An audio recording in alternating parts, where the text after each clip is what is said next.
No, kuyafana. USaliwa uxolisile mayelana naleya ndaba, kodwa-ke uxolisa emva kokuba abantu abaningi sebeyibheke ngeso elinye, sebey'buza ukuthi-ke kahle kahle kumele ngabe intombi kabani lena. That's why abantu abaningi bengavumi ukuthi behambise iy'ntombi zabo emcimbini, ngoba-ke abantu abaculi benza le nto le kube ibhadi lakhe nje uSaliwa wakaphahlula isithombe lesi, kodwa abaculi abaningi bayayenza le nto. Namantombazane amaningi ayelahla eduze kwabaculi, kodwa-ke ube esexolisa yena ngoba ubesebonile ezinye izinto ey'nengqondo ey'khulunywa abantu bayakhala kakhulu ngobuze nje baleya ntombazane, nangokuthi intombazane ngeyakwabani, umfana obambisene nayo kumele azizwe kanjani uma ngabe ebona intombi yakhe yenza kanjeya. So isona sizathu esenza ukuthi uSaliwa waxolisa, waphinde waxolisa kumuntu abambisene naye kwezobudlelwano, waphinda futhi waxolisa kubalami bakhe. Abantu abaningi bakhulumile ngaleya ndaba, kodwa-ke abanye bathi hheyi, asimxoleli uSaliwa.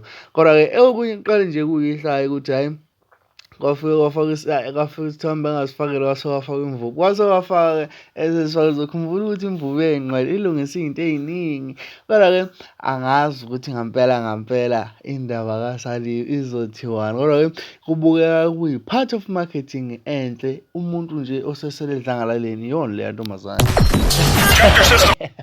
Alright. Laphana-ke besikhuluma ngayo indaba kaSaliwa, isithombe lesi esithrendayo efake noma ebeke isandla eduze kwempambosi enkulu entombazaneni laphana ngane yakwethu. Ungakhohlwa ukusubscribe, share, uphinde ucommente, ukhulu nakho konke uma usubscribe ayikho imali ekuhamba, kodwa-ke sizosenza kube wena oqala notification ngaphandle kokuba siqhubeke nodaba lukaSaliwa. Ake siqale ngapha Tractor systems are offline. Number one for today's hits and all-time favorites.